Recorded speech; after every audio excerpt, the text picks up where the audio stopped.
Hey, it's Jim again, Freedom Diggers. Metal detecting, back with you again. So I've been wanting to make this video for a while, and I just kind of fell by the wayside and kind of forgot about it. But it's time, I think. So what inspired me is, I'm going to tell you a little story, if you'll stick with me here. I know an older gentleman that had a Mind Lab E-Track. Now, some of you are maybe not familiar with that. That's a fairly high-end machine, Mind Lab produced for a number of years. I don't think they're in production anymore, but they may be. But that's high-end stuff right there. Well, he was successful with it. He primarily hunts schoolyards and parks. And he's big on shooting clad coins. Nothing wrong with that. Never really found a whole lot of silver, he would tell me. Well, he ended up having a real problem that couldn't be fixed with his E-Track. And he found another one that a local guy here in the Detroit, Michigan area sold him. And I knew who the guy was. The guy that sold it to him was a very successful silver coin shooter. He went for the old stuff, and he would find hundreds of coins every single season, which is quite possible if you're going in the right spots around here.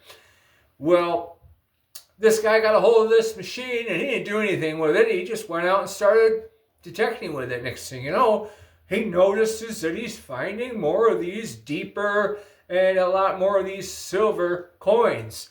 So I had a little conversation with him and I says, hey, I says, your other machine that you started out with, did you ever play with any of the settings or change anything on it? He said, oh no, I just ran the factory settings. Yeah, I come to find out that his replacement E-Track had all kinds of settings on it that were tweaked by the original owner. And that's led me to want to make this video. So you get your new machine and you get used to it, and that's great. A lot of people start out with the factory settings. I did myself on just about every machine that I've owned, except for the Manicore, which was a mistake for me to fool around with factory settings on that. That's a whole nother subject.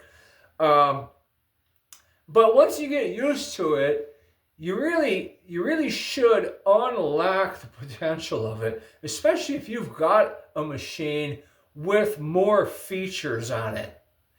If it has the ability, first off, for you to change the recovery speed, how quickly it is able to detect another target after swinging over a target, the next one. Some of them, there's a little bit of a lag in the circuitry there, or the firmware. If it has the ability to adjust that, change that, get used to how it's going to act, and figure it out. There's a lot of benefits to adjusting things on these metal detectors. You can go too far with that, and you can get into trouble like, well, yours truly did, and get into a zone where you're not even understanding what the machine is telling you anymore. And you don't want to do that. But leaving a machine in factory type settings for a long time is really, you're leaving a lot on the table with it. Play around with it a little bit. Another one that I recommend adjusting once you're used to it, if it has the ability to, is the number of tones that it uses. A lot of machines, they have like a 3-tone, 5-tone, 20-tone, 50-tone setting. Myself, I don't like going above about 20 different tones. By tones, what I mean is the sound it makes over a target. You can assign different tones to different targets on a lot of detectors now. And I'll tell you what, that is an excellent feature, because as you grow in your treasure hunting skills, you're going to start to notice that You're memorizing what's under your coil by the way it sounds. The sounds aren't going to lie. Numbers, they can lie to you. But the way something sounds, once you memorize what different things sound like, that's never going to lie to you. You'll remember that. Well, if you can zero in those sounds to a narrower grouping, then you're going to get really good.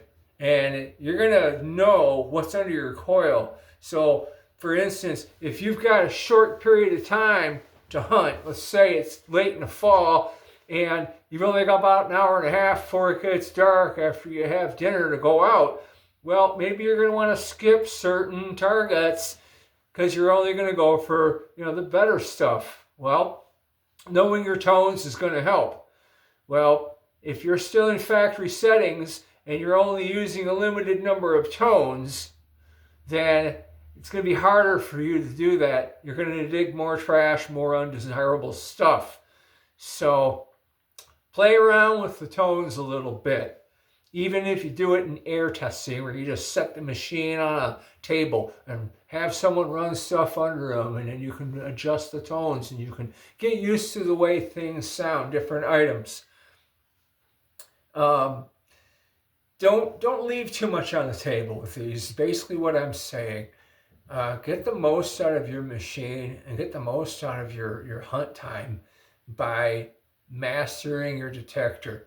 These factory settings are designed just to get you up and going. That's all. They're designed to get you used to the detector and not overwhelm you too much with all the bells and whistles.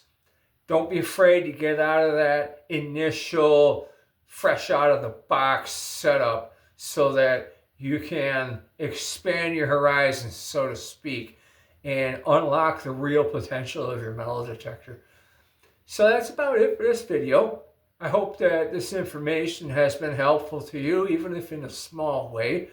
Here in the frozen tundra of Michigan, I have nothing better to do than to make videos for people. So yeah, you'll probably see a little bit more content from me, as long as I can come up with things that are worth talking about.